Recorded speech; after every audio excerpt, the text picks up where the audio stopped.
The boy is a good-for-nothing, rich second generation.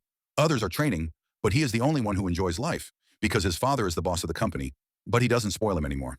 In order to stop him from wasting time, he decides to send him to the grassroots for training, requiring him to complete the task of 6,000 letters within a year. Otherwise, his inheritance rights will be revoked.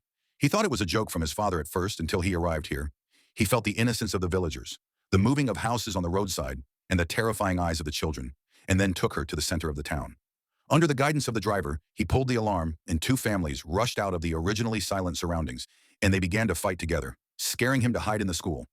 The woman was killing fish on the podium, and the naive man asked why there were no students. Then the woman was very angry. He came here to be a teacher, but the people here did not send their children to school, so he can only make a living by selling fish. When he saved enough money, he would leave this broken place. He said that there was a discount for buying fish here.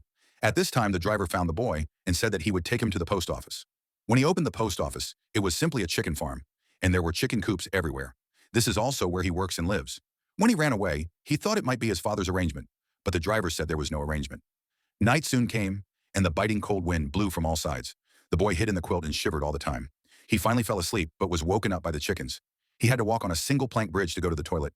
He wanted to leave this ghost place very much, but if he went back like this, he would lose his property, so he can only insist.